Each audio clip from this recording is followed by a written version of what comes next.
Hey guys, welcome back. This is Panic to Peace. This is our channel where we deal with severe anxiety recovery, agoraphobia, sensitized nervous systems, all the different things that go along with that. So if you're new here, my name is BG. I try to get a video out every Friday where we look at just some different aspects of anxiety recovery. Most of the time the videos are from my wife Emily. She dives into all the symptoms, what that anxiety process recovery looks like. So what we're doing today is part 4 of our Anxiety in the Bible series. This one's going to be a little bit different. There's not one particular verse that we're going to be diving into. What we want to do with this one is really dive into this concept of slowing down. We're going to look at what society in the world today has kind of done to speed up everything to the point where you get these overexcited nervous systems, and then of course all the physical symptoms that go along with that.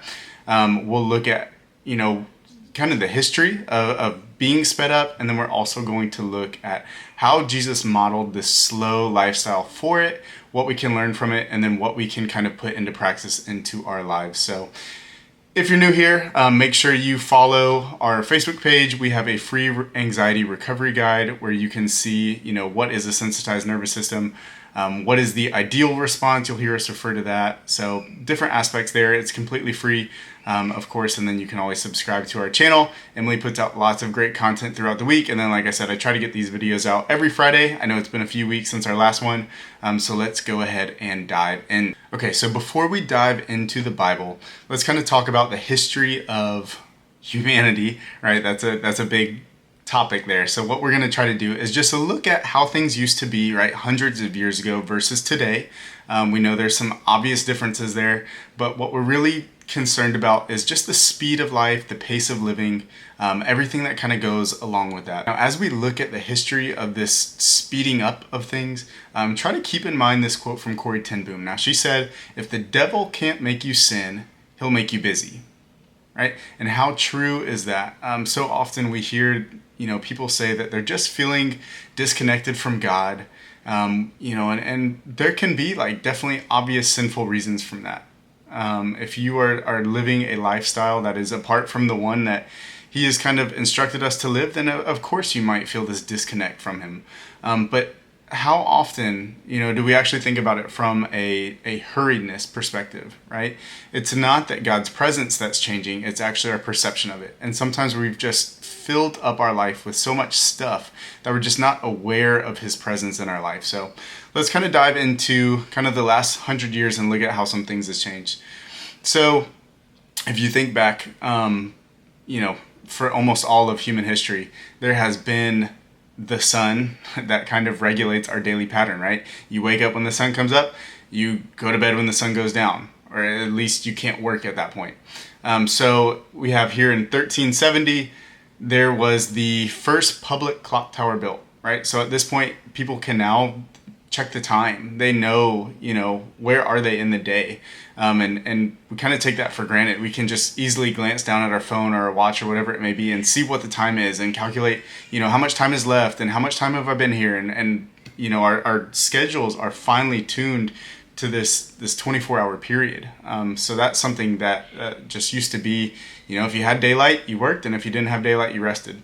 So then in 1839, so now we're almost 500 years after that first public clock tower, we get the introduction of the light bulb. And so now, whereas people used to have to stop working at night because it was dark, or at least work by candlelight, now you have the light bulb. And it just makes this overnight, after dark hours work so much more possible. Now here's this, I thought this was crazy when I came across this. So before the light bulb was introduced, the average American used to get 11 hours of sleep per night, right? Think about today. I think the average now is about 7, and I would argue that's even less so and kind of the younger population. I know there are nights where, depending on the sleep of our children, I might get 4 or 5 hours of sleep a night, right? And then there's other nights where we're just busy. We're out. We're doing stuff until midnight, and then we may have to get up at 5, 6 o'clock. So definitely the thought of getting 11 hours of sleep on average, that's crazy to me. Okay, now here's another kind of mind-blowing factor, at least I thought it was when I came across it. There was, due to advancements in technology, it was estimated that in 1967, the average American would work only 22 hours a week for 27 weeks a year by 1985. Right? So if we think about today, most people get, the 3 weeks of vacation. At minimum, we're working, 40-hour work weeks. A lot of people are having to work multiple jobs or at least overtime on their one job. So the fact that, 1967, so we're looking at about 60 years ago, they thought within 20 years we were going to be down to 22 hours a week, 27 weeks a year because, the advancement of computers, of phones, of, online material. They didn't even have that then. Like, just the fact that you could do so much more work in such less of time, they thought that was going to free up more hours in our day. And what's crazy is it's actually the opposite. So by I think it was 1979, about 50 years ago, we were actually working 4 more hours per week than we were back when that study was published in 1967. So they were going the wrong way. We actually ended up taking on more stuff. And then, of course, bringing us to 2007, they kind of said it'll be a date that lives in infamy. And, for all the amazingness and awesomeness that iPhones have brought to our life, they make, communication so much easier. I think about our kids who can they're 5 years old and can pick up and FaceTime grandma and grandpa. Like, there are good benefits to it, but the latest studies show, I was trying to find like an exact number and it's kind of all over the place, but on average it says that humans are spending 4 to 5 hours a day on their smartphone. And that's not for like work related stuff. And I'm sure we can all relate to that in some regard, right? How often do I just sit there and I'll refresh ESPN like every 5 minutes just to see an update, or I'll sit down and watch a basketball game on my phone for like 2 hours, right? So it's so easy to just lose time.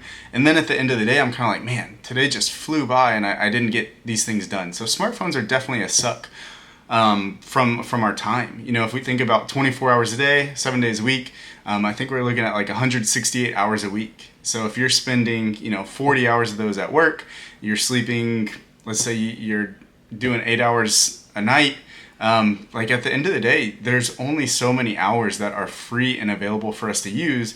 And now we've added in almost this mandatory piece. A lot of people would say like having a smartphone is a necessity, not just a luxury. And that's, if we take 5 hours a day, 7 days a week, like that's another 35 hours gone. So what we're seeing, all of this to say is we're kind of seeing this fact that people used to have a very slow lifestyle and it was very ordered. Even think about the seasons. If we go back to the before the light bulb, right? You had longer hours in general during the summer and you had shorter hours during the winter. So it kind of created this natural like rhythm of life. You would work hard, but you also knew when to come home and rest. And for so much of us today, we're just kind of always in this like work hard, don't stop phase. And society glamorizes that. It's work harder, grind, make money. And to an extent, like that's okay. But we also have to be able to recognize when our lives are becoming disordered and they are too fast and there is too much stuff. And that's something we see all the time. So one thing I want to point out, so there's a great book called The Ruthless Elimination of Hurry by John Mark Comer. But basically he has in there 10 different symptoms of what he calls hurry sickness. So here they are, and just see how many of these kind of relate to you. I'm not going to dive into them too much. I think a lot of them are kind of self-explanatory, but he says 1, irritability, 2, hypersensitivity, right? So think about those both kind of go together. How often is something small said and it just sets you off, whether it's, the crying or the anger or whatever else, but that's kind of what he's referring to there. 3, restlessness, 4, workaholism, 5, emotional numbness, 6, out of order priorities or feeling this disconnectedness, 7, lack of care for your body, 8, escapist behaviors, right? I know for me, it used to be like after a long day, I just wanted to sit down and like watch a game or play Xbox or whatever it may be. So, everybody has their own, Netflix is another big one. 9, slippage of spiritual disciplines, right? How often are we thinking like at the end of the day, like, man, I don't have time to read my Bible. I don't have time to volunteer, at my church or join a small group. And then number 10, which kind of ties all this together, is isolation, right? So those are his 10 symptoms. And I think to an extent, almost everybody, I would guess, has at least one or two of those that they can for sure look at and be like, yep, those are me. Those are me. Here's another fact for you. So an APA poll from 2018 showed that 39% of Americans, so almost 2 out of 5, reported being more anxious than they were the year before. So that's like just a 1 year kind of time period. 40% of people were saying they felt more anxious, and that was almost 6 years ago at this point. So we see it all the time. These teenagers that are just constantly like on their phone and plugged in, they report all this anxiety that they're feeling. And I think, just a guess on my end, but I think over the next couple of years, it's only going to get worse.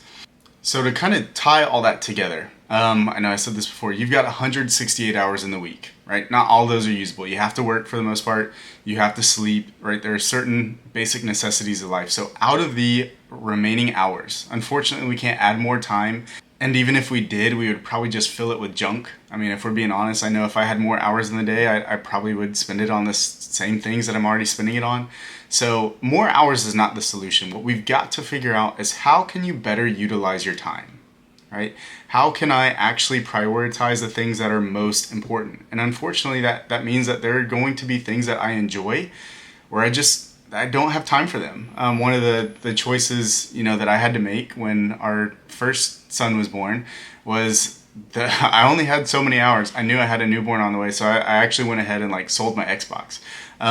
It's just trading off, here's a new thing in my life. It has to replace something old in my life. And for me, that was a choice I knew, that was what I needed to do. So you've got to figure out what is most important in your life. And I think a lot of people that subscribe to Panic to Peace, I think your faith, Christianity, is hopefully number one in there. But if we're going to say that is the most important thing in my life, well, how do I make sure that I'm prioritizing that as the most important thing in my life? One thing that Emily and I discuss all the time, I grew up playing sports around the clock, around the calendar, all year long. One thing that we've had to discuss is what is that going to look like when our kids get older, right? We want them to be involved. We want them to have, their own passions and things like that. But we've also discussed well, if, we've got 3 kids, our third one's on the way. If they're all doing, travel sports all around the clock, and they're all on different days of the week, and then they all have different, games in different places on the weekend, what does that look like for us? At that point, we don't even have time for ourselves, let alone, to spend together as a family. So we'll kind of cross that bridge when we get there, but that's definitely something that we're anticipating. How can we find an activity that we all can do together? How can we find something that we can participate as a team? There's a great group of resources, I guess we can call it, called Family Teams.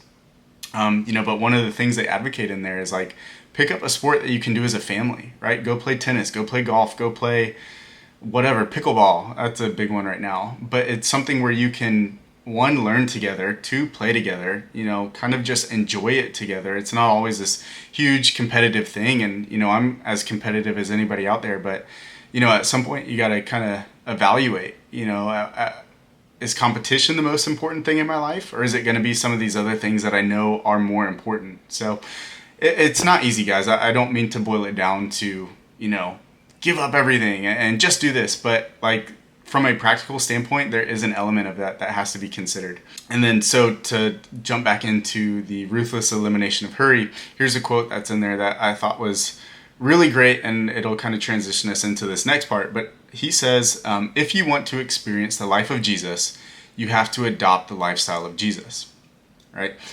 And I think that is just, 1, incredibly simple, right? We overlook the simplicity of that.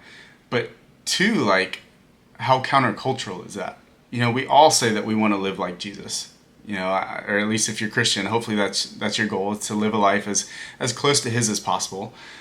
But, the piece that I think we take for granted is I have to live a lifestyle like his in order to have a life like his. If you think about Jesus and what he kind of models for us in the Bible, he is, they're always on the go. During his 3-year ministry,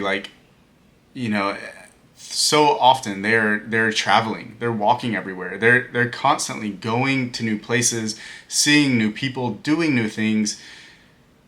But, and this is the part we're going to look at some more in just a few minutes, but he was always finding time to spend time with God, to just decompress, to get away from the people and the moments and do all that. So, how often are we doing the same? How often are we having those quiet mornings, quiet moments where we're just reading our Bible, spending time in prayer? And we'll talk about those spiritual disciplines in a few minutes, but I just thought about that. It's so simple, but it's so overlooked. If we want to experience the life of Jesus, we have to live a lifestyle like Jesus. Kind of what he argues for in his book is this slowing down, right? The book itself is called The Ruthless Elimination of Hurry. So it's not an easy process, but this slowing down is what allows us to grow closer to God. These spiritual disciplines, he says, are a way of, quote, activating, the Holy Spirit power inside of us.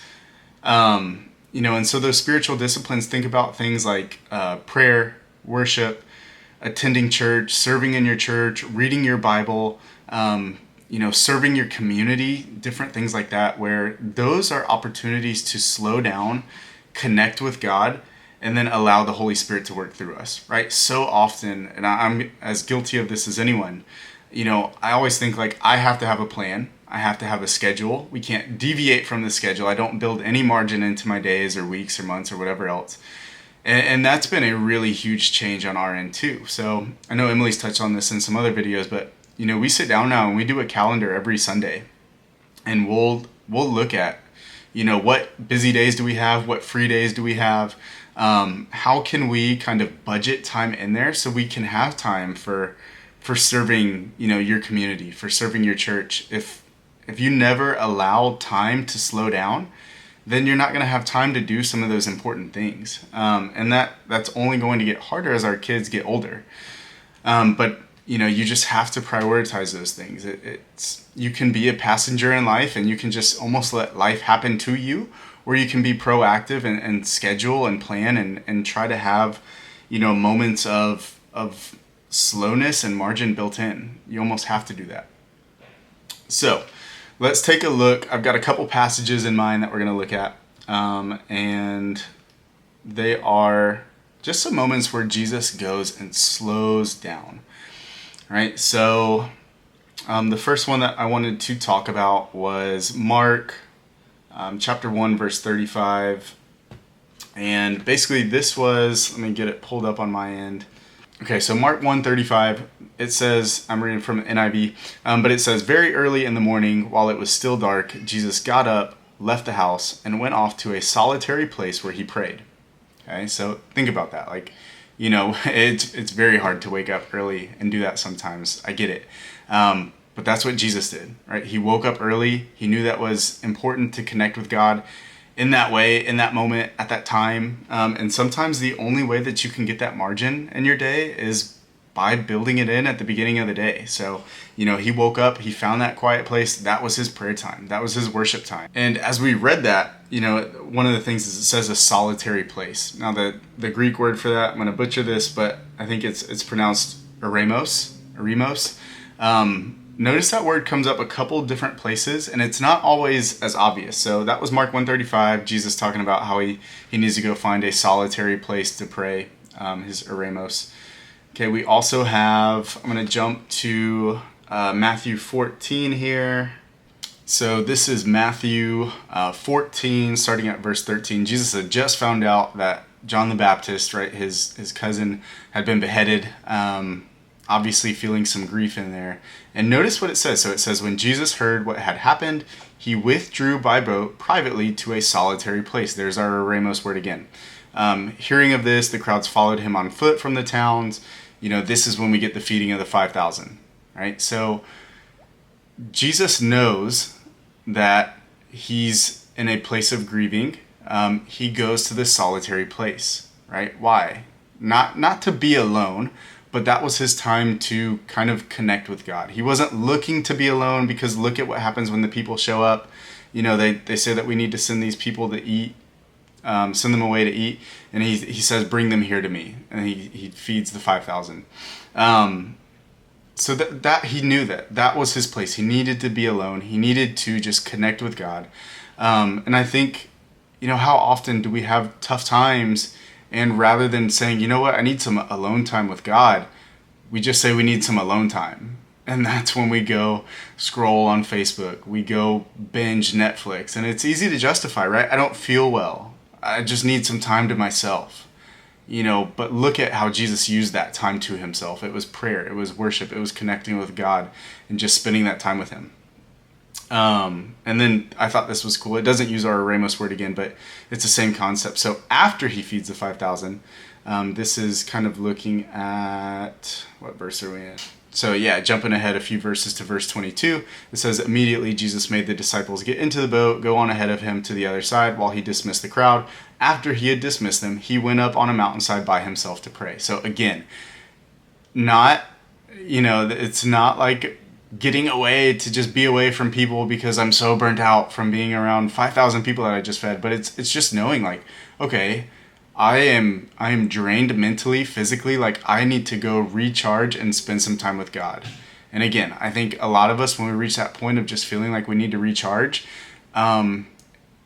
it's just done in a selfish way, where it's like, I need to go sit down and just watch some TV. I need to play some video games. I need to go, watch Netflix.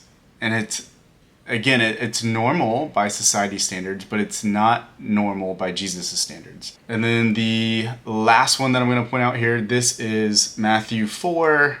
You can find it in the other Gospels, Luke 4 and Mark 1. But in Matthew 4, and this is the one that I think is very interesting to see how this eremos word is used. So Matthew 4, this is Jesus being tested in the wilderness. And that word wilderness there, right, we think of like desert, all the whatever imagery you think of with the desert. But it's actually that eremos word. So the same word for solitary place, that is the same word we're getting for wilderness, right? So notice too, the very first verse, so this is chapter 4, verse 1, it says, Jesus was led by the Spirit into the wilderness to be tested. Okay, so this wasn't like some accident. This wasn't some like ambush by the devil. This was Jesus being led by the Spirit into the wilderness, right? Into this solitary place, into this eremos. And so, I think most of us are familiar with the story. After 40 days, he's famished. He's been fasting. The devil shows up and tests him 3 different times. Jesus answers with scripture all 3 times. And he tells Satan to away from me, Satan, for it's written, worship the Lord your God and serve him only, right? The devil left him, and then the angels came and attended him. So I think I'm probably not alone here, but growing up, I always just had this like concept of like Jesus in the wilderness, and maybe you tie it back to the Old Testament where they were wandering in the wilderness for 40 years. But, for Jesus, this wilderness, this solitary place, like that was his place of strength. He wasn't going there as a way of like being weak, but he knew that he needed to just strip down everything, take away all the distractions, take away all the pace of life, all the other things going on around him, and just spend, in his case, 40 days with nothing but just him and God. And then, when the devil shows up at the end of that period, like he is supercharged. He's got the scripture to fight the devil. Think about how easy it would have been in that moment to just kind of fall into his temptations. The devil says, turn this into bread. Well, Jesus hadn't eaten for 40 days. Like, how easy would it have been to be like, you know what, I'm hungry. I need some bread. But he didn't. He answers with scripture. He says, don't put God to the test. And I think for a lot of us, we're almost scared to strip our lives down in that same way. I don't want to sit around in silence for an hour, let alone like 40 days. Like, I think a lot of us are victims of our own mind where we don't like the stillness. We don't like the silence. We don't like the quiet. We don't like the lack of things to do. I know when I'm like in a place and I don't know what to do, I'll just pull out my phone like by habit and just open it. Sometimes it's literally just to open it, look, lock it, and put it back in my pocket, right? The stillness that Jesus modeled to us. Like, that is so countercultural to what the world wants you to think today. But at the same time, like, I cannot live by the world's standards. I have to find ways to slow down. And I think a lot of us have built a lifestyle that doesn't allow us to slow down. I think subconsciously that's because it's easy to live that lifestyle. It's easy to go, go, go, go, go, come home and sleep for a little bit, get up and go, go, go, go, go again. But what's going to happen is you're going to fill up your cup, and eventually it just reaches this point where it overflows. And I know for a lot of us on this channel, like, that is what we call the sensitized nervous system. Eventually you just go, go, go, go, go, go, go. Your nervous system says, I can't take it anymore. Like, this fight or flight, it used to just be kind of in increments where it perceived danger, whether that danger was real or not. If there was a perceived danger, you go into fight or flight, you escape the danger, and then you come back to this point of normalness, of homeostasis. But if we do that too much, if our lifestyle becomes too overwhelming, then we don't get back to that point. Your nervous system stays in this fight or flight for days, weeks, months, years. And that's, where we practice ideal and all of that stuff to get us back into good habits. But hopefully for some of us that are watching this, you're at a point where you're not fully sensitized yet. You might have moments where you kind of are sensitized, but then, after a day or so, you kind of feel back to normal. Think of that as like your body's warning system. Like, you are living too fast of a life, right? And again, this isn't, you can have a traumatic event that sets it off without any of the like warning signs. I understand that. But for most of us, it's this pattern of going, going, going that gets us into this cycle. We just do not allow our bodies a chance to rest, let alone connect with God. We're not even giving it a chance to like rest, right? We're not going to that wilderness, that solitary place. And we have to, right? Think about at the beginning. If we want to live a life like Jesus, we need to live a lifestyle like Jesus. We have to have margins in our days. We have to give ourselves time to connect with God, prayer, worship, reading our Bible, right? All of those are great things.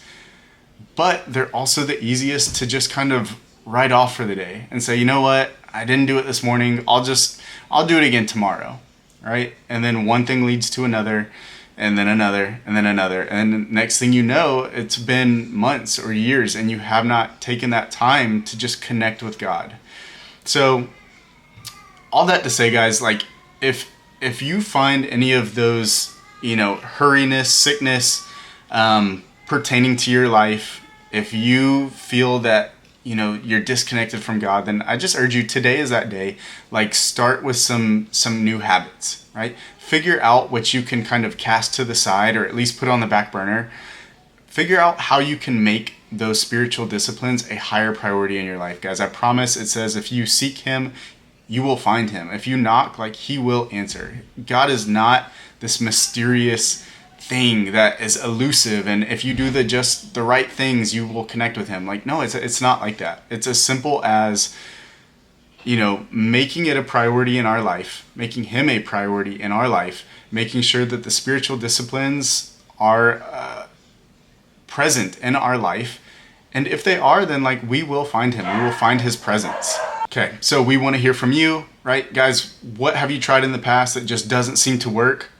Hopefully there's also the other side of that. If you have some things that do work for you, if you have some good routines that you want to help other people with, post them down in the comments below. We would love to get your feedback on this, because I know there are a ton of people that are just struggling to build a healthy lifestyle, to connect with God in that quiet time, in that eremos. So, drop those down below. Let other people see what works for you, and they can give it a shot on their own. Guys, I'm really glad to be doing this Anxiety in the Bible series. If there's any other passages you just want to look at, any concepts you want to look at, throw those down in the comments below too. We would love for you to subscribe to the channel and follow us on this journey. And then again, if you haven't joined our Facebook page or downloaded the free Anxiety Recovery Guide, make sure you do that below. Links are down in the description, and we will catch you guys next week.